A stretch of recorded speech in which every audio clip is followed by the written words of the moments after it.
أسعد الله أوقاتكم بكل خير أحبتي، والسلام عليكم ورحمة الله وبركاته. الأستاذ المساعد الدكتورة مروة حميد الخفاجي، دكتورة في الأحياء المجهرية فرع التسمم الغذائي، مقرر الأحياء المجهرية في الأغذية Food Microbiology لطلبة المرحلة الرابعة لكلية العلوم جامعة بغداد.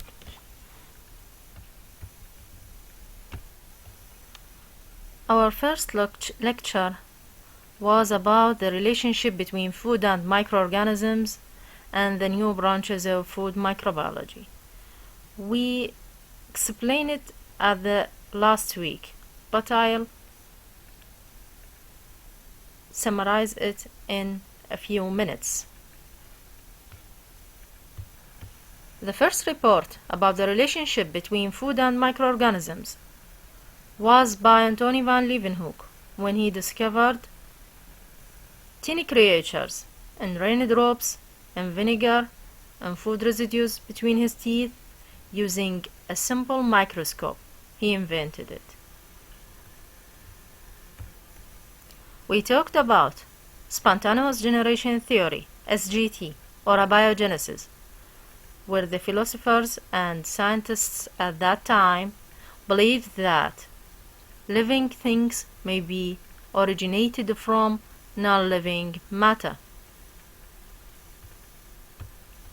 We talked about the experiments to refute spontaneous generation theory, like the experiment of Francisco Redi when he filled 3 flasks and proved that the larva appeared and the opened flask is not originated from the meat, but from the eggs of the flies. In addition to that, he noticed food spoilage process when occurred at the sealed flask. We mentioned Spallanzani experiment for food preservation process by heating food extract in order to stop or to prevent food spoilage. We talked about tyndallization by John Tyndall, who didn't agree with Spallanzani, and he proved that food is contaminated by 2 categories of microorganisms, or 2 steps of microorganisms, 2 types: heat labile vegetative cells and heat resistant bacterial spores. We didn't forget Pasteur and his heavy works in fermentations when he invented the swan neck flask, and he talked about the germ theory of fermentation, which is for each fermentation there is a special microbe cause it, and his proof of about life without oxygen when he worked on Clostridium astoputyricum, butyric acid fermentation, and other works. In order to preserve food, he invented also or worked about pasteurization, which we use till now to pasteurize milk and juice. At 1795, Appert discovered canning, which is a food preservation process using glass bottles. Several outbreaks of botulism occurred at 1920. Botulism is a food poisoning, fetal food poisoning, caused by Clostridium botulinum, which is anaerobic bacteria. So this led the canning industry to adopt the 12D process. 12D process is minimize the number of heat-resistant spores of Clostridium botulinum to 1 billion. At the end of the 20th century, new branches of food microbiology appeared, just like transgenic food or therapeutic foods. So food microbiology is a multi-purpose science practiced by human society since the beginning of record history in all fields of life. At the present time, new branches of food microbiology appeared, just like the figures show a pyramid of food microbiology branches. To the top we see therapeutic foods, then food poisonings, food hygiene, foodborne diseases. At the bottom, food biotechnology, then dairy microbiology, food protection, and transgenic foods. Our lecture today about the microbial groups implicated in foodborne diseases. Foods may be classified to two categories: high-risk foods and low-risk foods. Regarding high-risk foods, those being as vehicles for food poisoning transmission to human. Under favorable conditions, they support the growth of pathogenic agents. The high-risk foods may be classified to three subclasses. A. All cooked meat, poultry, fish, eggs, and their products. B. All foods which do not expose to food treatment. C. Ready-to-eat food.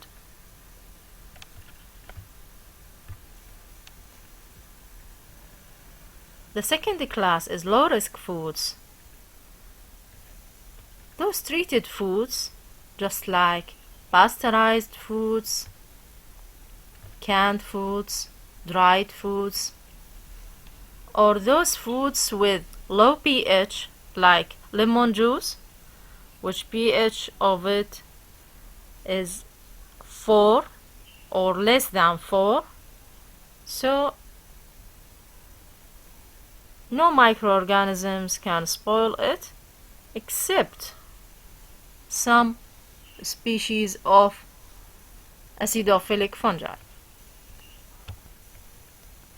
The table shows the most popular foodborne diseases with the microbial agent causing them and the contaminated food or the criminal food. Tuberculosis, caused by Mycobacterium tuberculosis, by milk. Anthrax, caused by Bacillus anthracis, by meat. Brucellosis, caused by Brucella melitensis, and cheese. Staphylococcal food poisoning, caused by Staphylococcus aureus, and bakery products. Salmonellosis food poisoning, by Salmonella typhimurium, or any other species cause salmonellosis, by poultry and eggs. Botulism food poisoning, by Clostridium botulinum, via canned foods. Fungal food poisoning, by Aspergillus flavus aflatoxins, via cereals and nuts. Parasite diseases, caused by parasites or protozoa or worms, via leafy vegetables and meat. Viral diseases, caused by hepatitis, myelopylitis, poliomyelitis, viruses, and other viruses, via milk and vegetables. Toxic plants, toxic animals, like polar bear, sea turtles, toxic chemicals. These are non-microbial diseases caused by non-microbial agents. Meals prepared from toxic plant or toxic animals, or food contaminated with chemicals. This is the criminal food. Viruses also cause foodborne diseases, and they may present in human foods, and there are some points regarding this microorganism. Foods may serve as vehicles for transmission of viral diseases such as infectious hepatitis. That when a person with hepatitis virus infection and he work in food preparation as a food handler in restaurant or in food industry, he can transmit infection via food meals to the healthy persons. Enteric viruses also may be transmitted via contaminated food by unclean hands, poor hygiene. Because of it is expensive and danger, foodborne viruses have been paid a little attention by epidemiologists because of it's expensive and dangerous.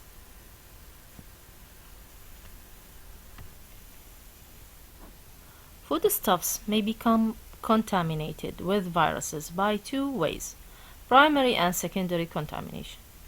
Regarding primary contamination,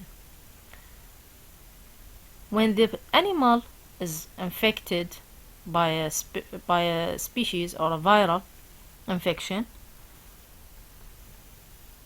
this viral infection may be transmitted to human by the products from that animal, just like meat or milk. Infected plant also may transmit the viral infection to human. While secondary contamination, this occurs after the time of slaughtering and harvesting. This secondary contamination, just like cross-contamination, after the time of the slaughtering or the harvesting for plant origin foods, by food handlers or by fleas, by cockroaches, rodents, transmitted the viral to human. So the meal contaminated via these factors and transmit the virus to human. We must put in mind several points about viral infections via food contamination. Number one, pasteurization decreased, if not eradicated out, milk viruses. But we have a little problem here, is the secondary contamination. This is possible through improper handling of pasteurized milk. Number two, vegetables, usually contaminated from wastewater, sewage used for irrigation or as fertilizers, organic fertilizers. Number three, poliomyelitis virus was able to survive up to 36 days on leafy vegetables like lettuce, cabbage. These leafy vegetables spray irrigated with sewage sludge and effluents under winter suitable conditions, these cloudy weather, because no high temperature, no solar radiation. So the virus may survive up to 36 days on these vegetables. Viral survival on vegetable surfaces may be affected by two factors. The first factor is the storage of food at refrigerator and the freezer. These temperatures doesn't affect viral survival on food and may allow their persistence to 5 months at -20 centigrade. The second factor affect viral survival in the food or on vegetable surface is sodium bisulfate, a chemical inhibiting enteroviruses, and there are some natural antiviral chemicals like polyphenols in grape, apple juice, and in the tea. regarding parasite foodborne diseases, we keep in mind that foods are unsuitable for growth and multiplication of parasites, but they may serve as vehicles to transmit parasites from human to human or to animals.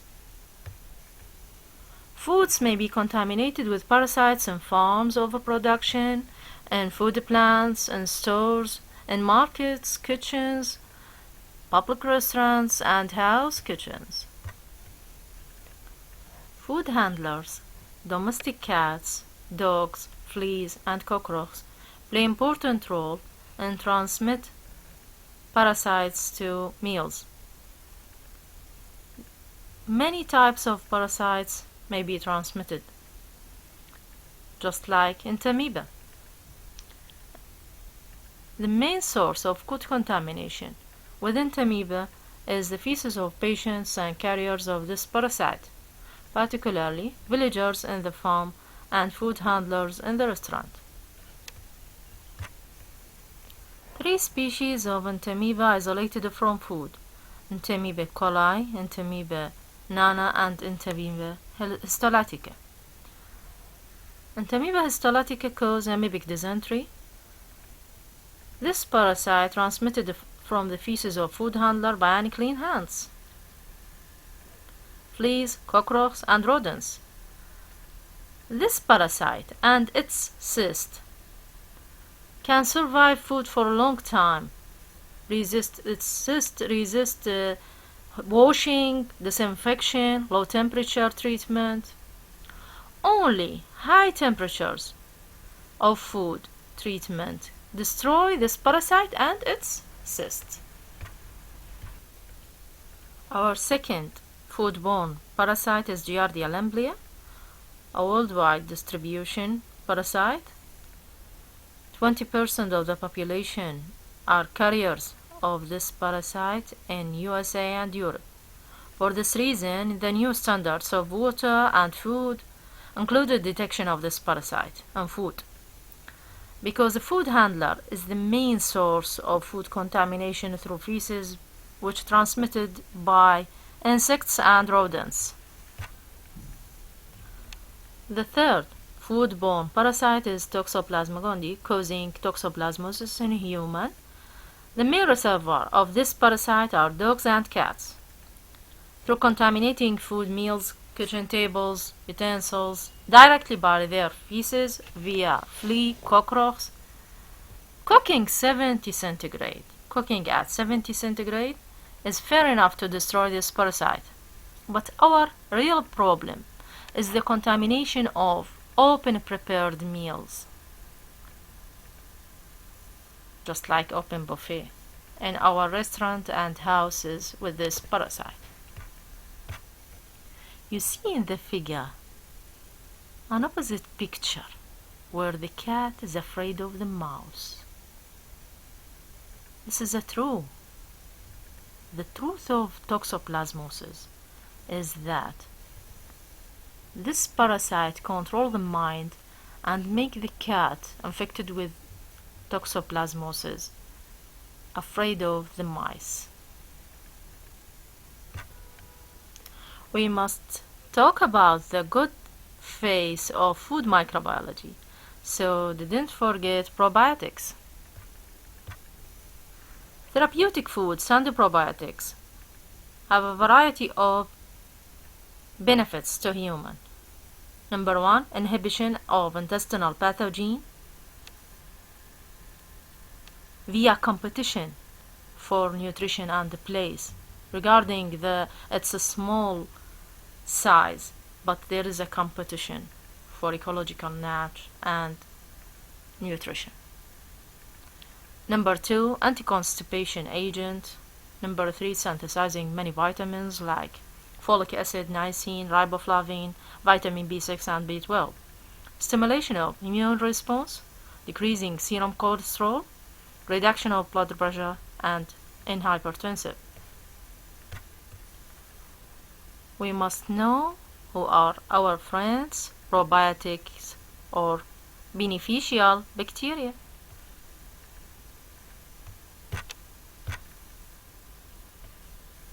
Those are Bifidobacterium bifidum, Bifidobacterium lactis, and infantis. Lactobacillus species like Lactobacillus lactis, Vulgaris, Acidophilus, and Lactobacillus plantarum. Enterococcus faecium, Streptococcus thermophilus, and Saccharomyces cerevisiae, Saccharomyces boulardii. Thank you for listening. I'm available for any questionnaire.